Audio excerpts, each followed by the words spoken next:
Como ya lo hemos informado, el gobierno levantó la cuarentena en 5 comunas del país y agregó otras 3. ¿Es buena esta medida de levantar cuarentenas? ¿Cuándo será el pic de contagios y muertes? Para despejar dudas, nos acompaña el doctor Juan Pablo Torres, infectólogo de la Clínica Las Condes. Abrimos también nuestras redes sociales para preguntas vía el hashtag Noticias24. Doctor Torres, bienvenido a TVN, muy buenas tardes. Hola, muy buenas tardes, Andrés, un gusto. La primera pregunta, doctor, este tema de las cuarentenas dinámicas, o sea, algunas comunas que están la mitad de la comuna en cuarentena, otra no, ir moviendo esta medida dependiendo los casos que se vean. ¿Cuál es su evaluación como infectólogo? Bueno, dentro de la pandemia y lo que estamos viviendo en el país, es importante ir tomando medidas que vayan limitando los contagios y la transmisión. Ahora, por lo que hemos visto en diferentes partes del mundo, este es un tema que va para largo, toma varias semanas, si no meses. Entonces hay que ir tomando medidas que restrinjan y vayan apuntando al aislamiento social, primero desde lo individual y también en lo colectivo, en el sentido de que en donde vayan apareciendo mayor número de casos, se vaya limitando el contacto entre las personas y a eso responde esto de ir monitorizando de la mejor manera para ir limitando a través de cuarentena la movilización y el contagio finalmente entre las personas. Estrategias hay muchas, y el país ha tomado, esta es una de ellas, las cuarentenas dinámicas o alternantes. O sea, claramente le hace sentido un poco en términos de la flexibilidad. Muchas veces se pone ejemplo de lo que se hace en Corea, lo que se hace en China, lo que se hace en España, lo que se hace en todos los países. Cada ejemplo, cada idiosincrasia, cada geografía, cada situación va marcando particularidad en cada país, doctor. Sí, cada país tiene sus particularidades, cada país, por ejemplo, tiene diferentes estrategias diagnósticas. Obviamente lo que más nos gustaría a nosotros como infectólogos es poder tener la mayor monitorización de los casos y por lo tanto hacer harto testeo. Chile, dentro de los países de Latinoamérica, es de los países que más testeo hace en forma diaria, pero claro, lo ideal sería poder ampliarlo aún más, de manera de poder tener el mejor monitoreo para ir decidiendo esta estrategia que se ha ido adoptando de cuarentenas dinámicas, para poder tener con más certeza los umbrales en los cuales se activan o se desactivan posteriormente a lo largo del tiempo que nos va a tomar el control de la pandemia estas cuarentenas. Doctor, ¿no puede ser peligroso quizás muchas veces o en algunas comunas el retorno a la normalidad? Uno veía ayer y las cifras así lo indican, un aumento hasta un 50% en la circulación, por ejemplo, en las calles de Providencia, pese a que se haya aplanado la curva en algunas comunas. ¿Puede ser peligroso eso? Bueno, lo que pasa es que estamos en una fase de la pandemia en nuestro país en donde todavía es esperable que sigan aumentando los casos y probablemente la situación más compleja no la estamos viviendo hoy ni la hemos vivido la semana pasada, sino que la vamos a vivir en las próximas semanas. Y en ese sentido, por supuesto que es muy importante tener un monitoreo estricto para que las medidas de cuarentena se tomen a tiempo. Y en ese sentido, poder limitar de la mejor manera la transmisión del virus para que este pic que estamos esperando para más adelante pueda ser lo más tenue y en una curva, en una punta de la curva, lo más plana posible, porque si no nos puede obviamente traer mayores problemas en cuanto a superar la capacidad de la red asistencial. Ojalá que no lleguemos a esa situación, pero esto es algo que del día a día y dinámico en que las medidas tienen que ser enérgicas para poder apuntar en ese sentido. Doctor Torres, tenemos preguntas a través de nuestro hashtag Noticias24, abrimos las redes sociales de TVN y también de nuestro canal 24 horas para las preguntas de nuestra audiencia. Nos pregunta Santiago Carreño, ¿cree usted que pueda no pasar este pic y cómo podemos evitarlo? Pregunta Santiago Carreño. Qué buena la pregunta de Santiago.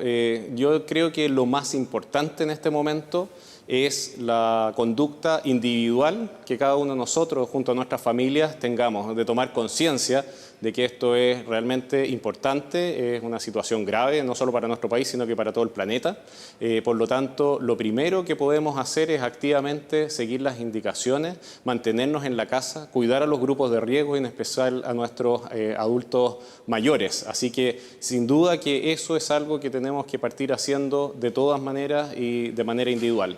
En eso nos jugamos el éxito colectivo. Si vamos a llegar o no a una situación de pic, todo apunta y la experiencia en todos los países es que sí, las pandemias terminan teniendo una forma como una campana y nosotros, por los datos que tenemos hasta ahora, no hemos llegado todavía a esa punta. Así que por eso es que es tan importante que cumplamos las indicaciones y ojalá mantengamos las condiciones de cuarentena, sean obligatorias o no, de todas maneras dentro de nuestras casas, tomando la real importancia de no salir fuera de las ciudades, de no hacer reuniones sociales, de evitar el contacto de reuniones familiares incluso entre las personas, porque cada una de esas situaciones puede ser una oportunidad de contagio, que es lo que queremos justamente evitar. Estamos conversando con el doctor Juan Pablo Torres, infectólogo de la Clínica Las Condes. Seguimos revisando las preguntas que nos llegan a través de nuestro hashtag Noticias24, el Twitter de Canal 24 Horas, que lo abrimos para ustedes, nuestra audiencia. Nos pregunta Rodrigo Carvajal, doctor, ¿es posible que se disparen los contagiados en forma incontrolable con las medidas que se están tomando? Bueno, tenemos que asumir que estamos, como decíamos, en una situación de pandemia, así que obviamente el número de contagios toma una magnitud del orden de los miles, ¿no es cierto?, que es lo que ya tenemos en nuestro país, cerca de 8.000 casos, y como acabo de decir, efectivamente lo esperable es que en las próximas semanas sigan aumentando esos casos y que el cumplimiento que cada uno de nosotros hagamos de las medidas y también que vaya estableciendo el país para su control es en donde nos jugamos, ¿no es cierto?, la carta de poder disminuir ese pic de manera a siempre estar en una cantidad de contagio, en un número de contagiados que permitan brindarles una atención de salud oportuna y que eviten casos de muerte. Y en ese sentido el número de contagios en una pandemia y en la que estamos viviendo de COVID-19 es masiva y va a seguir siendo en estos días, pero por favor es importante que tomemos las medidas de precaución y de cuarentena, ya sea individual o dependiendo de la comuna donde vivamos, para que tengamos el menor riesgo para nosotros como personas, pero también para el mejor resultado del país y no saturar nuestra red asistencial en las próximas semanas. Seguimos revisando otras preguntas de nuestra audiencia a través de las redes sociales. Nos pregunta Dani Paz, doctor, ¿son suficientes las medidas tomadas para frenar los contagios de acuerdo a su experticia médica? Sí, bueno, nuevamente lo mismo. Quiero recalcar y aprovechar esta oportunidad de recomendar cuáles son las medidas para evitar contagios dentro de la casa y dentro del día a día de lo cotidiano nuestro. En eso, cosas muy importantes. El lavado frecuente de manos con agua y con jabón por 20 segundos. El virus tiene un manto lipídico que lo hace más susceptible cuando usamos jabón en nuestro lavamanos, así que antes y después de entrar a casa, de usar algún medio de transporte, de tener contacto un poquito más estrecho con una persona, tenemos que hacerlo. Después, si es que vamos a toser o estornudar, hacerlo en el pliegue del codo también es algo que ayuda. Evitar mantener distancias, ¿no es cierto?, de no menos de 1 o 2 metros, sobre todo si es que hay alguien enfermo. Si es que yo mismo estoy enfermo, que me quede en la casa de manera de no exponer algún riesgo de contagio a otras personas.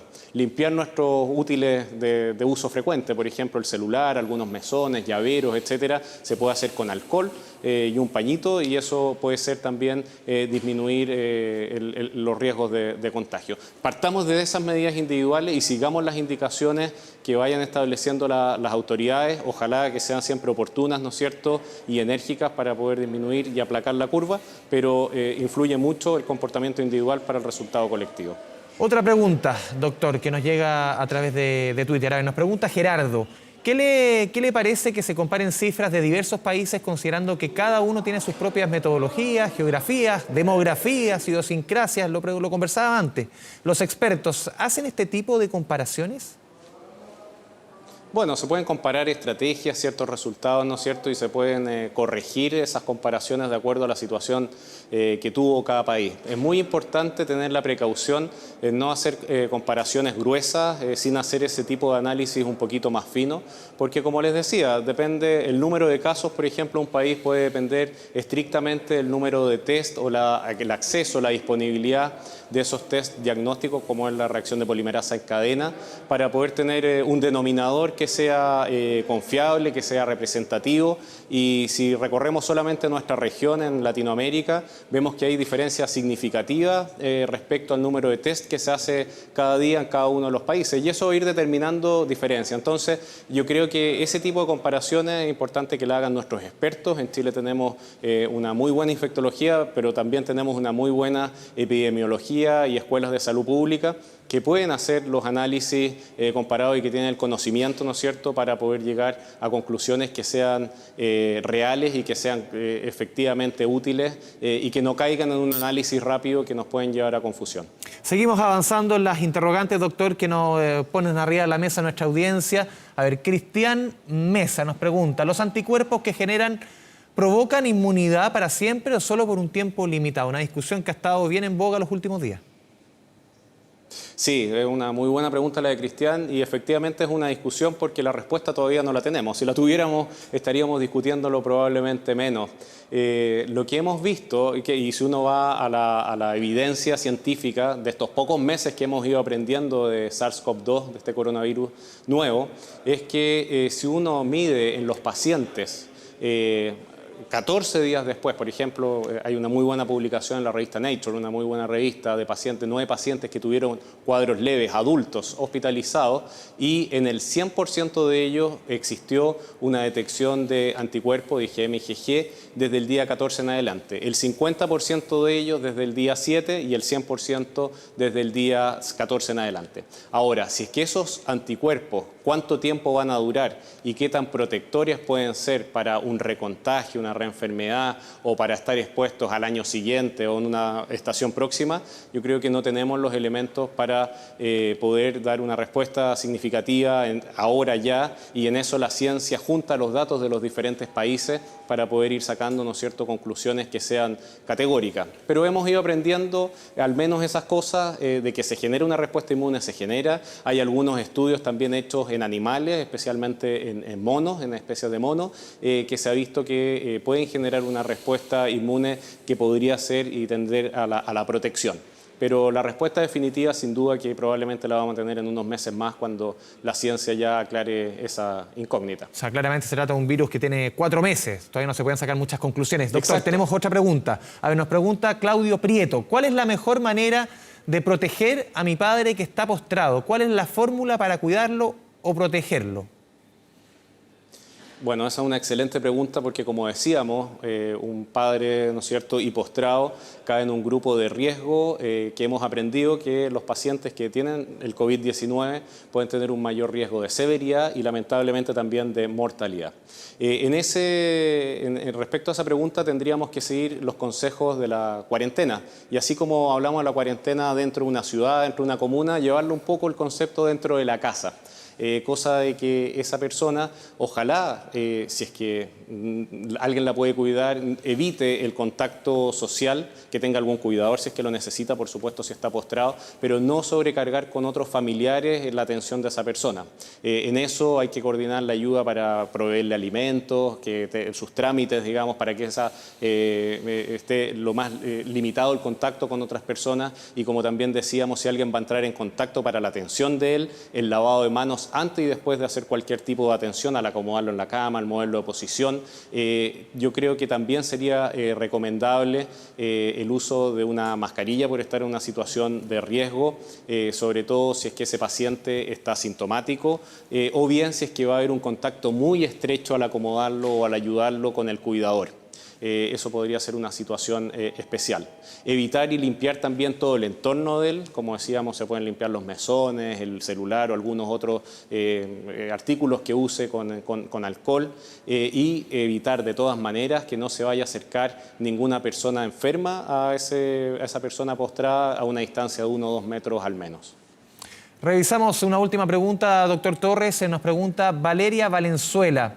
Si no he salido de mi casa y solo me he expuesto al exterior en la terraza, ¿es posible que el virus que esté en el aire, o si es que está en el aire, pueda llegar yo a recepcionarlo? ¿Hay probabilidad o la probabilidad es 0? Bueno, una excelente pregunta.